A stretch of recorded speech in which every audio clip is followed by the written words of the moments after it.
Kintsugi Heroes brings you the following flood resilience stories in partnership with Singleton Neighbourhood Centre and grant funding from the Hunter New England and Central Coast Primary Health Network. To find out more about this podcast, head to kintsugiheroes.com.au.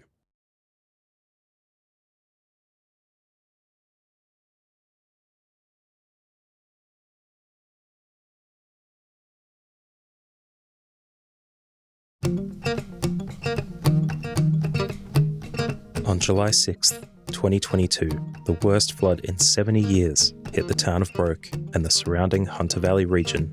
The community is still recovering from the trauma the floods brought, destroying their homes and their livelihoods. In this special limited series of Kintsugi Heroes, John Millam sits down with the community who suffered as a result of the floods and gives them space to share their adversity, resilience, and compassion. It's only through connection and empathy that there can be a path to recovery. These are stories of trauma and can be confronting. If you find they have a triggering effect, please reach out to someone who can help keep you safe. Now listen in as John takes you beyond the deluge with Kintsugi Heroes. Hello, listeners, and welcome back to Kintsugi Heroes and Kintsugi Heroes Stories of the Floods. And of course, we're talking about the Broke floods in 2022. And today we are very, very blessed with the opportunity to chat to what everyone tells me, probably not herself, but everyone else tells me is a absolute local legend. You know, a volunteer par excellence. So you have volunteered in just about everything in the area, and currently coordinating many of the community, efforts to clean up and adjust this up. So, welcome, Evelyn Hardy, and thank you very much for talking with us again today. So, Evelyn, you're a long-time member of the community, mum, key volunteer at, say, Singleton Neighbourhood Centre, and secretary of the Broke Community Hall group, and many other, residents, community association and so on, and many other elements of community. Tell us a little bit about how you ended up, so connected in your community. Quite by accident, I think. I lived in Broke for 39 years. Both my kids were born and raised in the area, and just normal community life, kids go to school and play group and, gardening, just normal life. I worked, and it wasn't until about 12 years ago I had a bit of an accident at work and I no longer worked in mainstream work.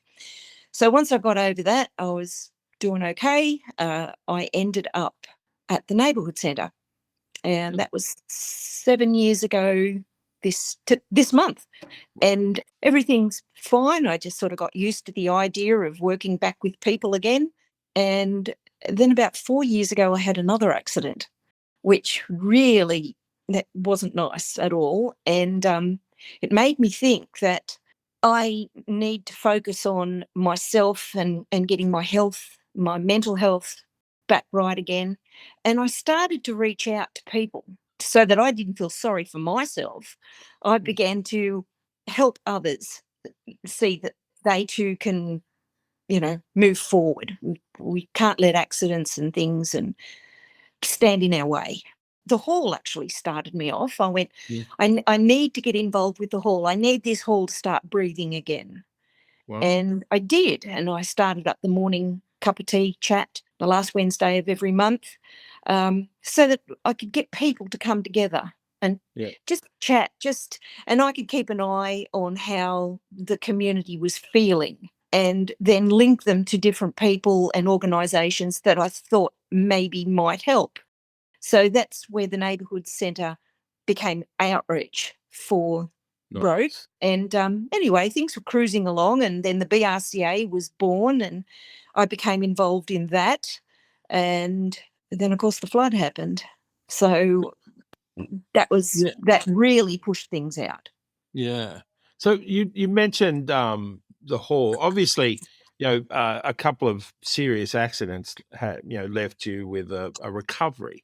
So you described it as reaching out sort of connecting and serving others. Was that part, was that a response to your recovery? Was that part of you, Yes, it getting was. healing, if you were? Yeah. Absolutely. I still question a lot of things, but my mind frame, and especially the last accident. Well, the first accident took me 6 years to get back on my move forward.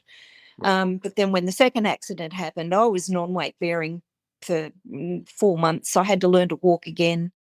It took a toll mentally. I was knocked down, and I really didn't know whether I had the strength to get back up again. So I started thinking, I can't do this. I can't feel sorry for myself. So I refocused, and I focused on people that were either like me, needed a hand up. So I started pushing in areas where I thought, if I help them, it's going to help me as well. So that's what I did. I started putting things in place and really pushing out there, and interacting with people and finding how they were. And it made me feel as though I had a purpose. And it was hard going. And still to this day, especially when my leg gives me heck, I think, wow, can I keep doing this? But oh, don't be such a sook. Off you go. You can, yeah. So it was all about me helping others, helped myself Yeah. to get my mind and physical body back on track. I absolutely understand that. But I also see, interesting, your journey and your involvement in helping the community post floods, which we'll get to in a minute, but almost you've gone through your own journey to sort of prep for that same healing journey that the community's gone through. Yeah. Yeah. Does that make sense? It does. It does make sense. My accident and the way I approached my self healing, I feel, has the whole community collectively has had to do that. I mean, a lot of people were knocked down and still are knocked down.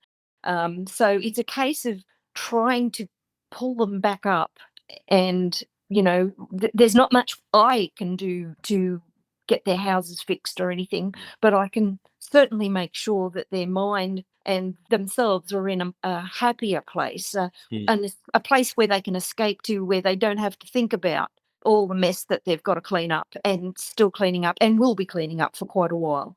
So, yeah, collectively, the community was knocked to its knees, and gradually, starting to pick up again.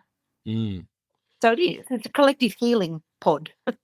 Yeah, through connection, right? So building, you decided to reach out for your well-being, and as a result, receive as well as gave, right? That's similar to what's happening with the community: renewed Yes. focus, connection, Yeah, healing. that's right.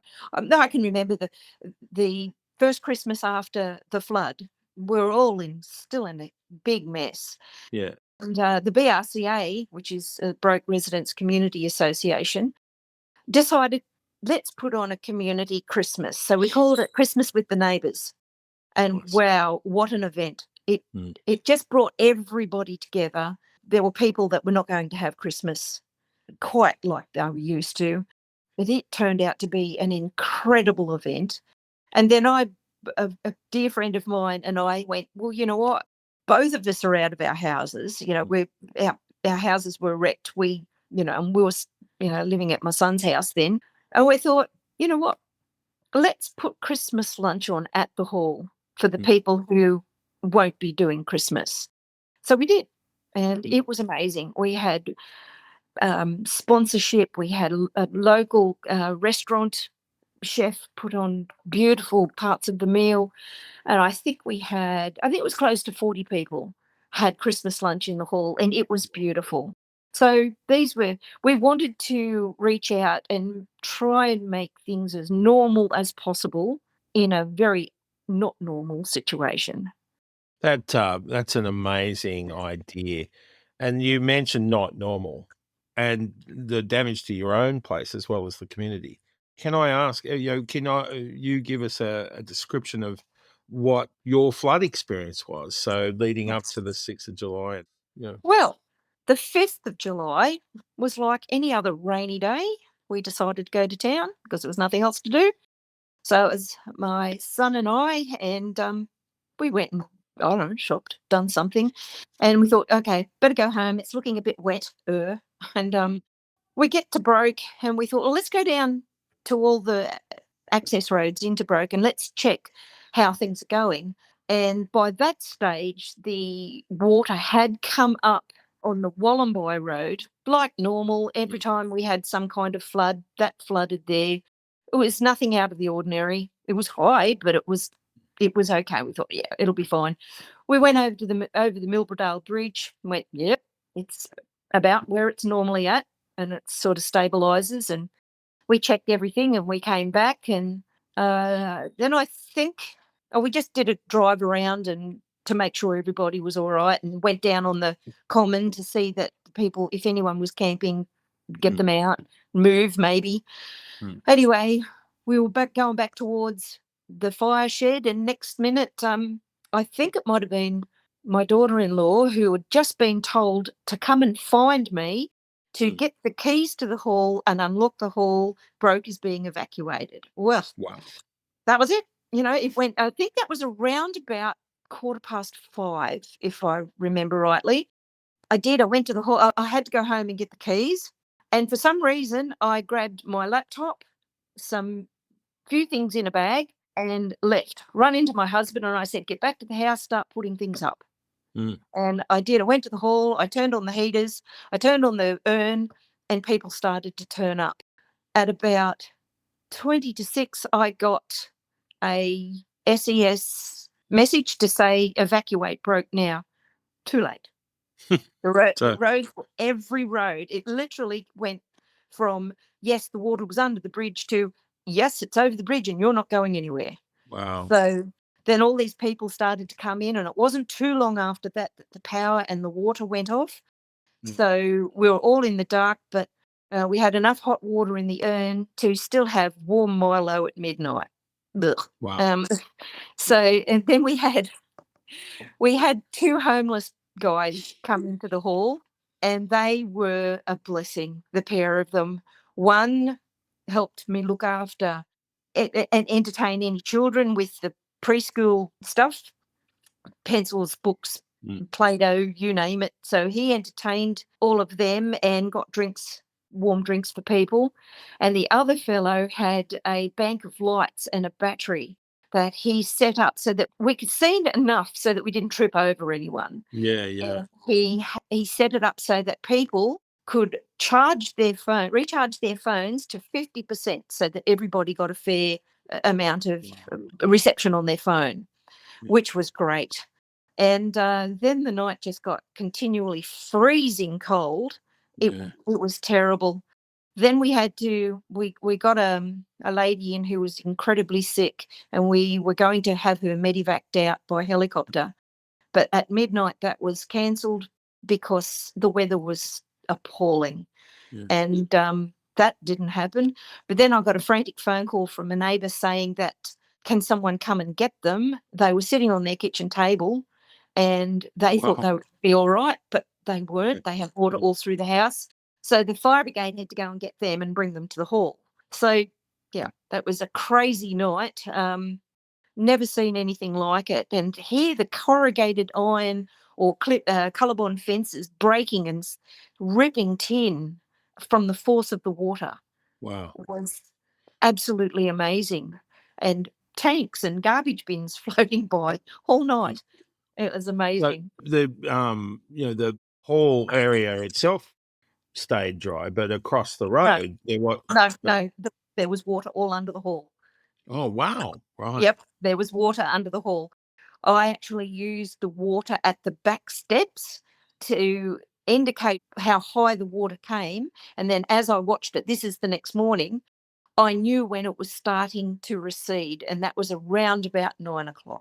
It started to drop. I think it dropped about 3 centimetres, and then it stayed that way for a while, and then it started to drop again. So, yeah, it was definitely water under the hall. My goodness. So it must have been incredibly unsettling for everyone trying to, evacuate and not even sure the safe place was safe. Exactly. It was all a case of we're just going to have to watch this and take it as it comes because it was all new. I don't think there was anyone there was no one in that hall, but I'm not sure that there was anyone even living in Broke that had ever experienced water in the village. It was 1949 was when the last big flood actually inundated the village. But the queer thing is, right over from the church, right over from the hall are two churches, and between those two churches is a local resident, his house and cattle yards and everything. And when the water breached the road into the village, it actually went around both churches and that house in the middle, didn't touch them one little bit, filled up the paddock behind the churches, flooded the hall, and then the rest of the village. So the churches in that little house was an island. It was really weird. None of us knew what to expect. And houses that you would have thought would have flooded for sure didn't. And then others did. It's very strange. And then like our house, it flooded. And my friend's house down the road didn't flood, but had such serious pier damage that it's ruined as well. So it was very hit and miss as to where the damage and the worst damage actually happened, or just minor damage. But that's something I always say though, the minor damage and the major damage caused the same mental damage to everybody. Oh yeah, same level of dislocation and Absolutely. distress. Yeah, it's a good point. That you sort of talk about damage to your place, but you were severely impacted on a personal level. How did you go with getting stuff up and managing your space? Well, I sent Claude back twice, and we came back and he said, I've done all that, and I said, for goodness sake, don't put the dog in the crate. Every now and then I thought about, I hope she's up on the table and, wherever she is and safe. And I can remember walking around talking to everybody in the hall, and some people were saying, oh, I don't know what to think. And it still never prompted me to think that my house would be impacted. But about 2 o'clock in the morning from a neighbour, and it was flooded all right. But it still didn't really sink in until the next morning. And then he come up and got me in his big ute, and I waded knee deep into the house, into the yard, way up my, just above my ankle. And you wouldn't think that amount of water could cause so much damage, but it did. Wow. So, what was happening? How did you sort of deal with that? You're running around looking after the community, and suddenly you realize, you're part of the impact. Yes. Yeah, I thought, well, there's no being obsessed with what I can't control. It wouldn't. I could get upset. I could, tear my hair out. All of us were in the same boat. I just had to concentrate on making sure everyone was safe and do what I had to do.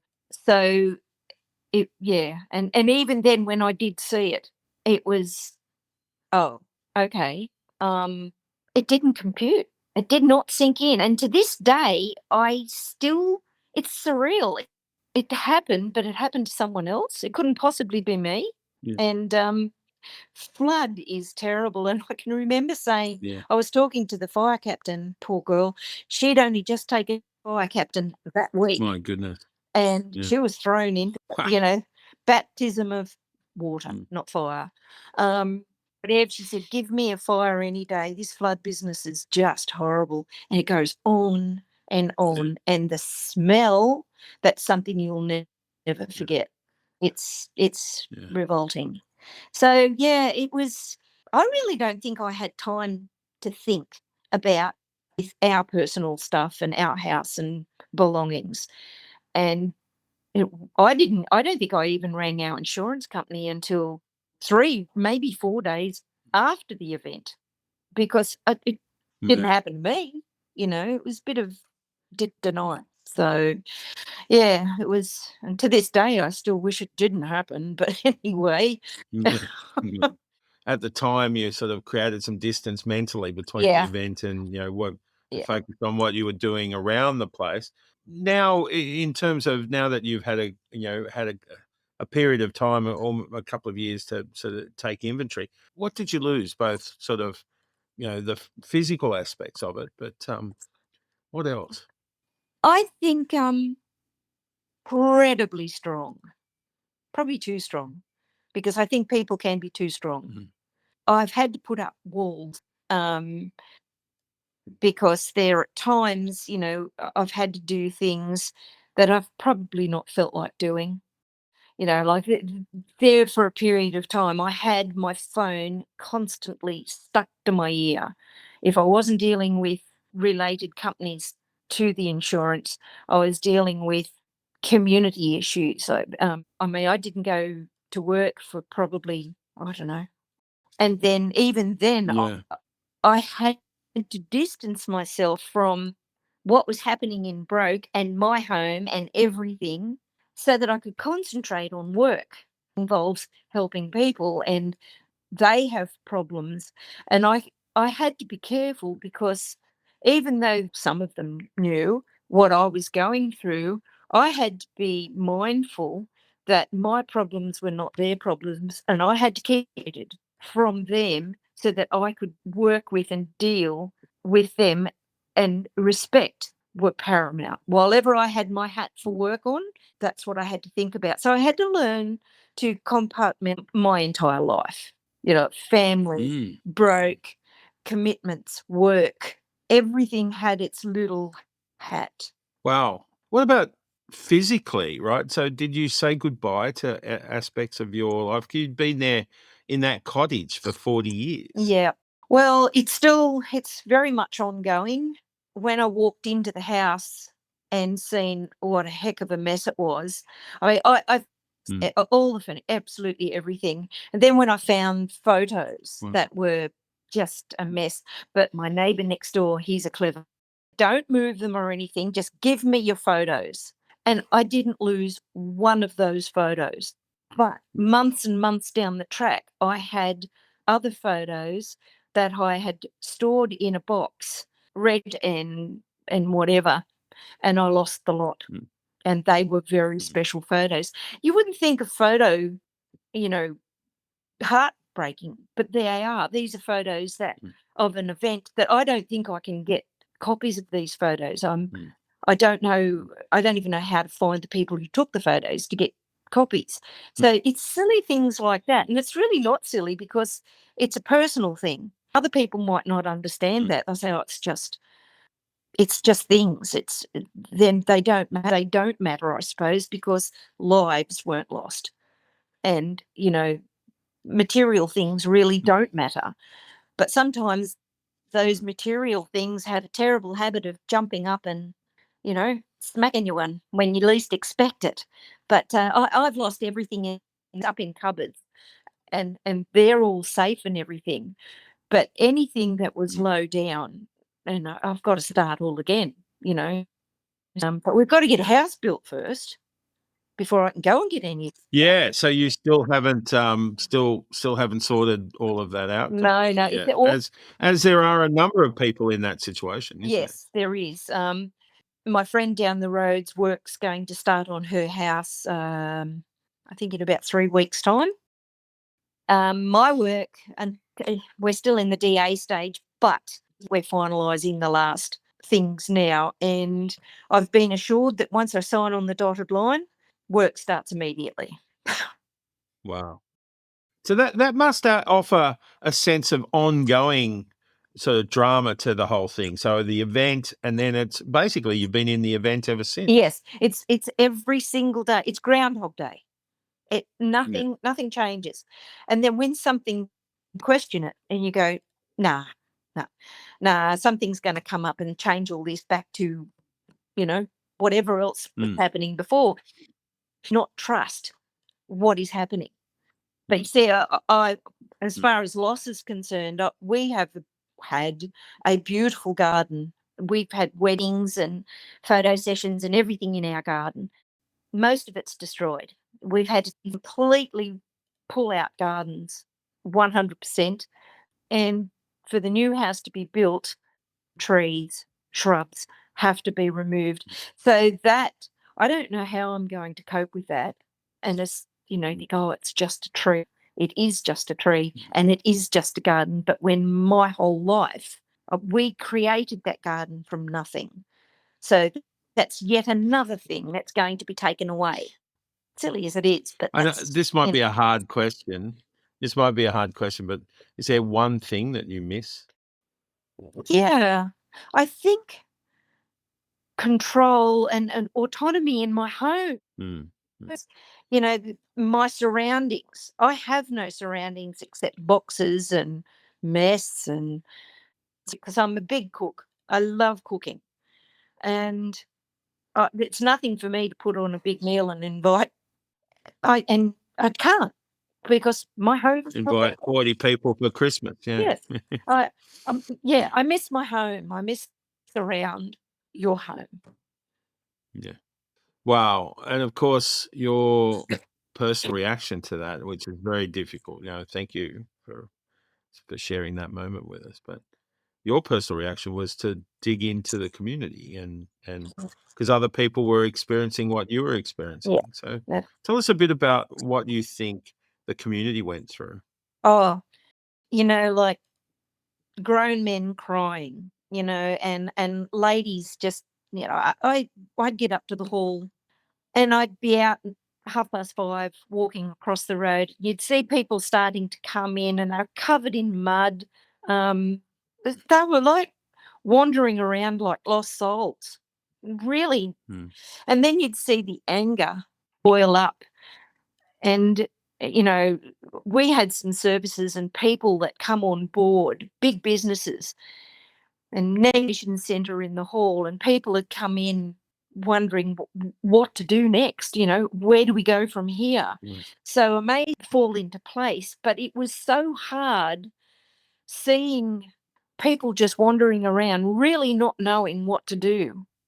We had many people start picking up those pieces and guiding people into the right Mm. direction, and to be there to the old someone just suddenly burst into tears, and or anger or yell. Every single one of those emotions were very much justified, but it was a real tennis match. You didn't know which thing to follow, because every moment of every day was just really hard to see. Normally very stand up, strong people Mm. belted around. It Yeah. was hard. And then, you'd see people start picking up because, they got what the army boys come in and bulk of coal, and oh gosh, there was Mm. trucks of stuff being moved out. It's all there. And when people started to see action, especially around their own personal space, it made them feel a bit on the level of damage and impact as to how people reacted. And here we are still trying to pick up pieces. That's very Yeah. hard to take. It's very hard to see. So during the event, and then in the immediate aftermath, right? What do you think worked, right? Because it sounds like it's such a sort of focus of suffering and challenge, right? But Yeah. what do you think worked best? I think the very fact what worked best community on a community level, we really tried to keep everybody in the loop as best we could. Some people reached out for that, and then there was others. Mm. There was all manner of levels of help. Others wanted to help, but it worked. It worked where each helped the other. Some people didn't want so much help. Others needed help that couldn't be provided immediately. But everybody tried their hardest to help wherever they could. And I think that community was it was very important for the overall mental health. Media was great. There was a couple that I thought were absolutely brilliant, and Mm. they step up every now and then. Sorry, in what way did they help? How did you feel that was an important element?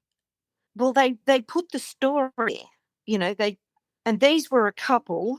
Couple didn't quite get us right, but that's the story. That's the way it is.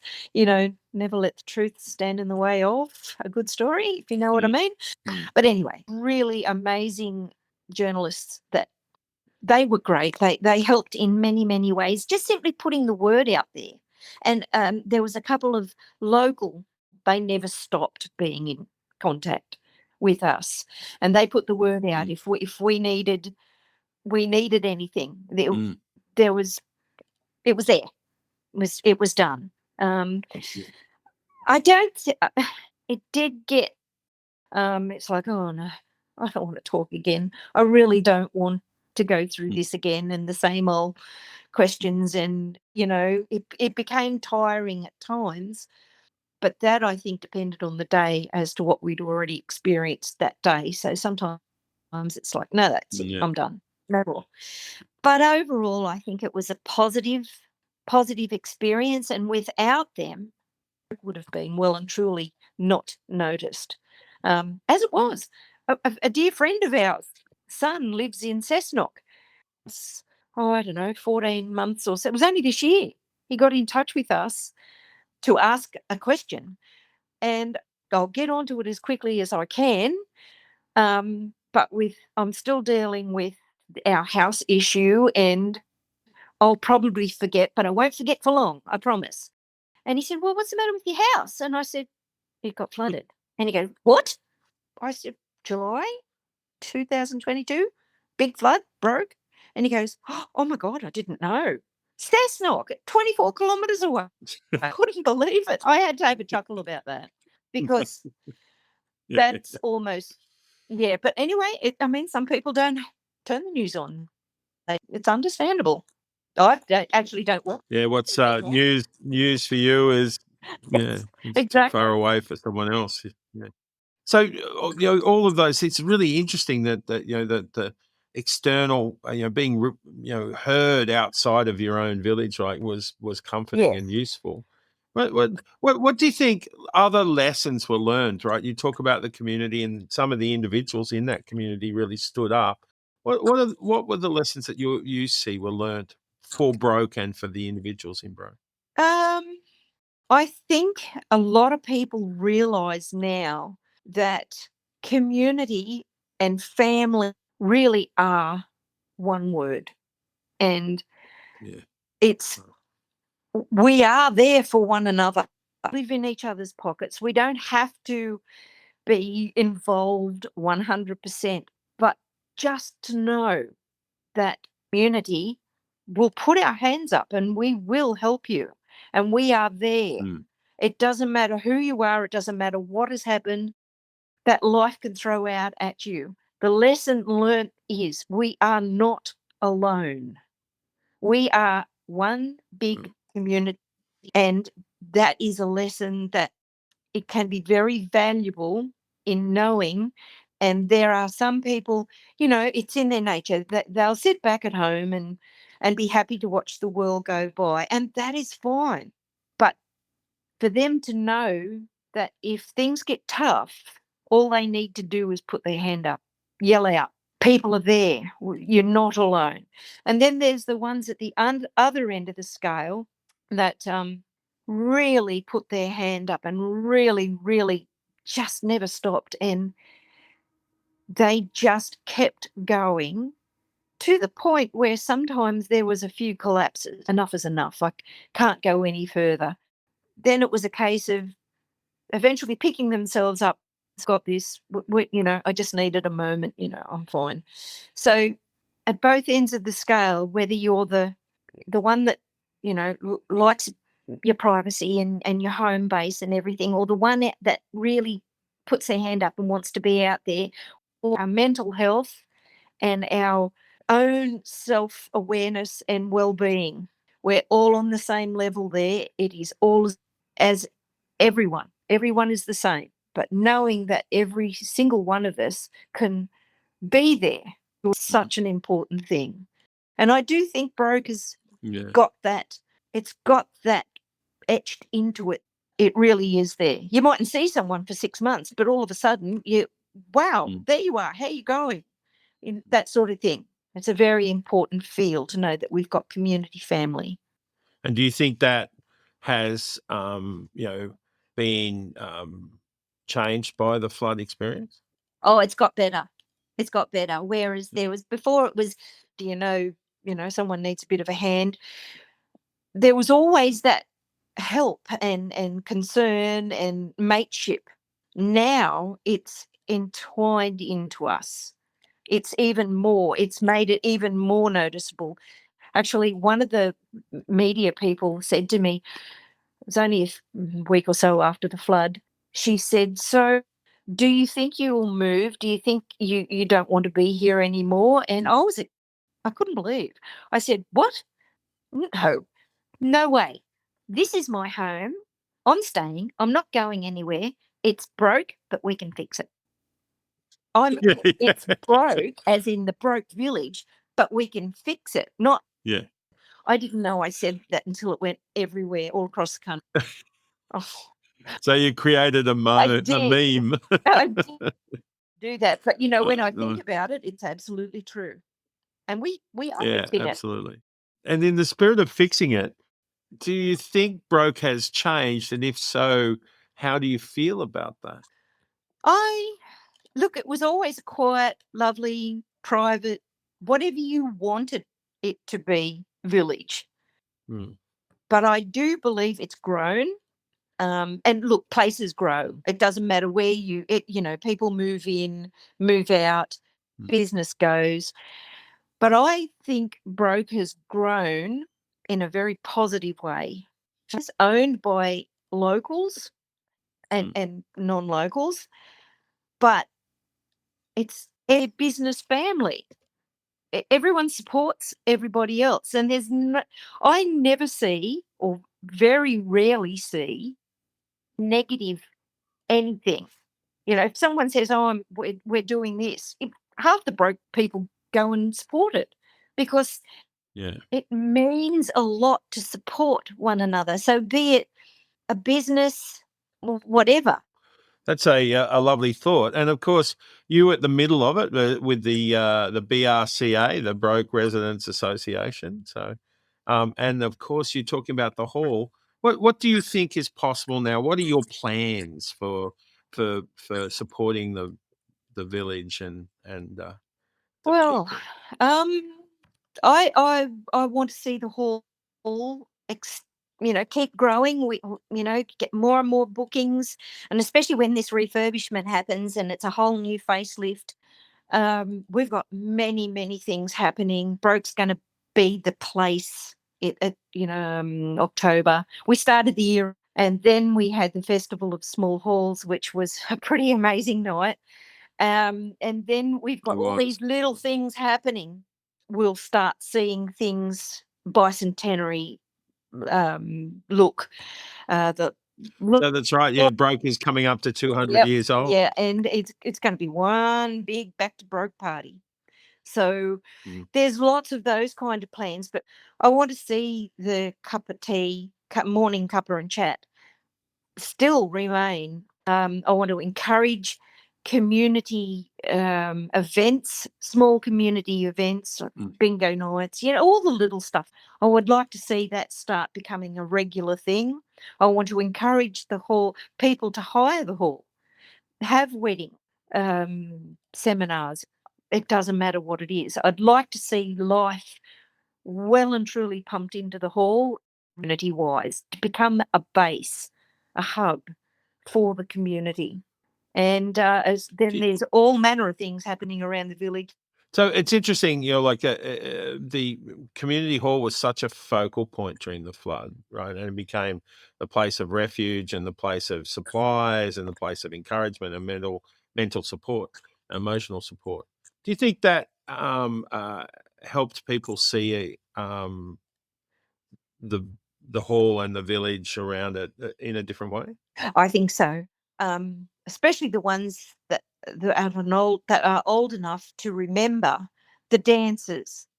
And then, of course, over a period of time, that all fell off. It wasn't quite so community minded or based, but it reawakened many, many memories, many things.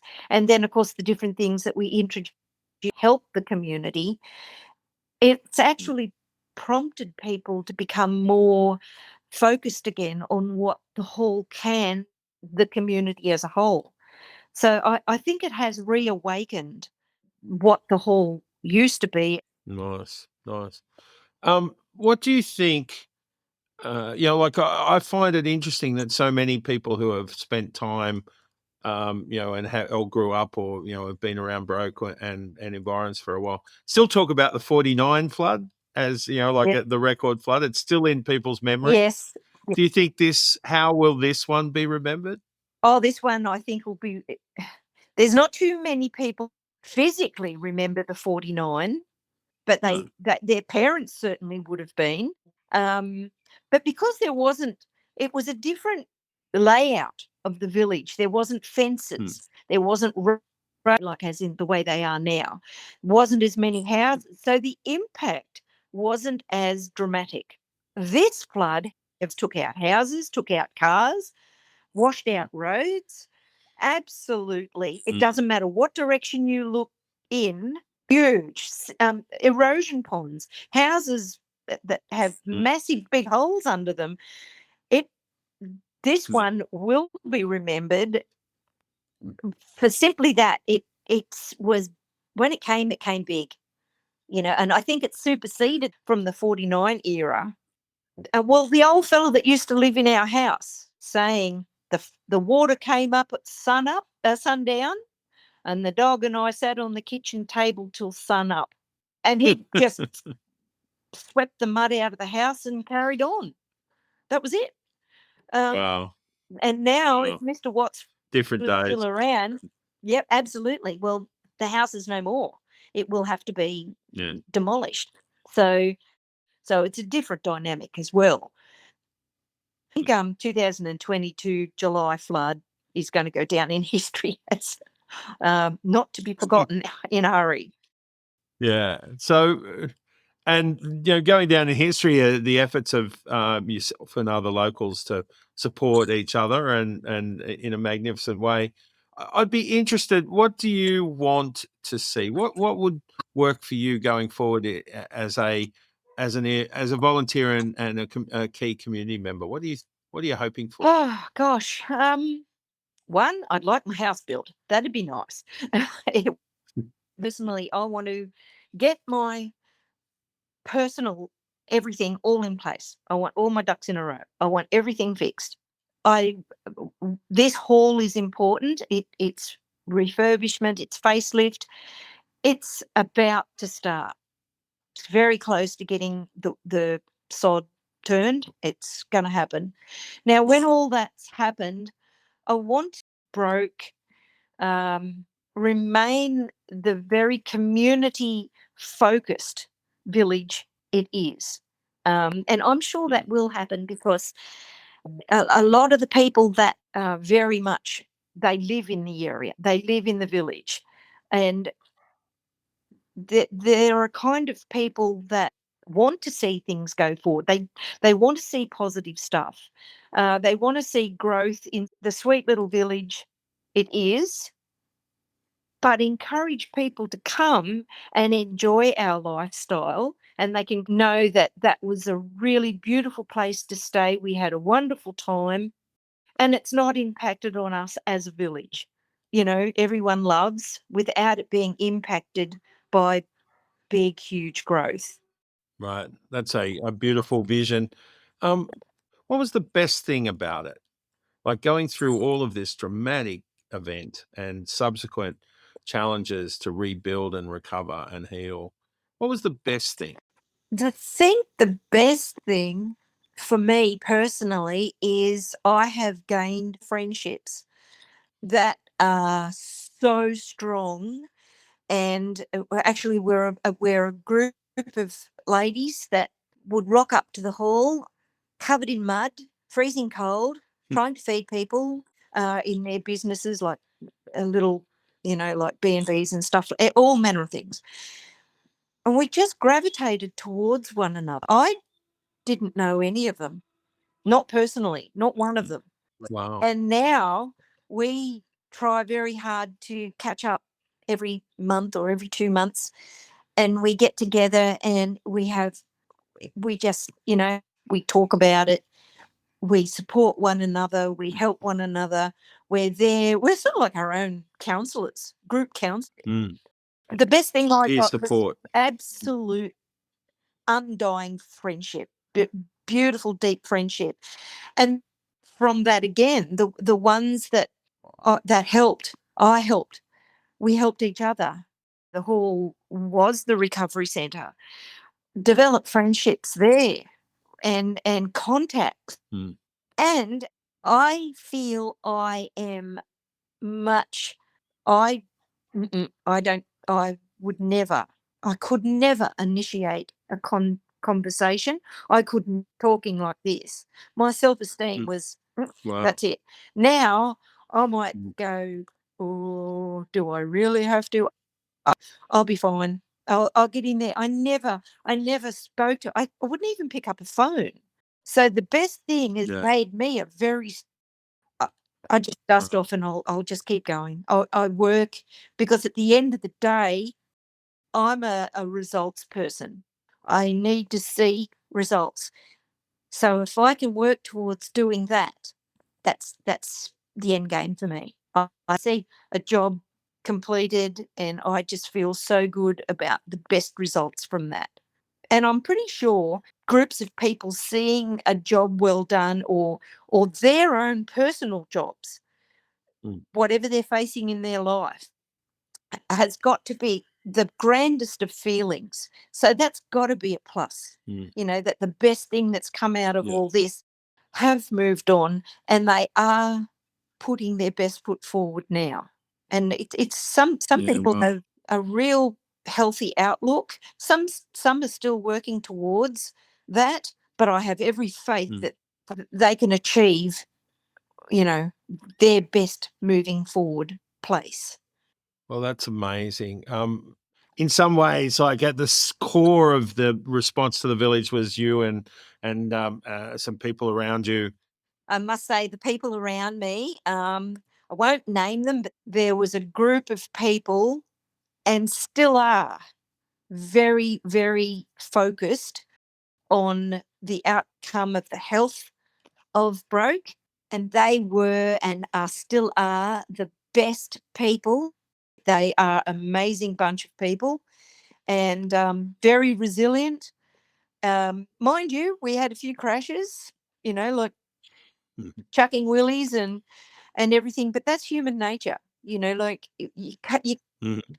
Mm. if you want to cry, have a cry. But these people, they are one heck of a backbone, and we all know that we've got each other back, and that's what's very, very important.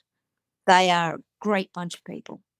Well, it's beautiful. I see, some others have told me, and you mentioned it in a conversation, that, the sound of the flood Ugh. still sometimes captures you. Oh yes, yeah. And Yeah, that was crazy. I'll never forget. It was, I don't know what time it was during the night.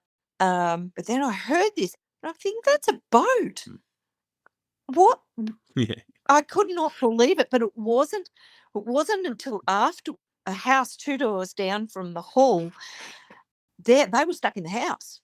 The fellow that lived in the house swam to his shed and got the boat. Well, he couldn't get it unhooked from the trailer. So it was just like, okay, well, we couldn't get it unhooked properly. So he just started it up and he managed to get the boat up to the veranda so his family could get in the boat and then they up and over the fence and and that's where the boat stayed for several months, I think.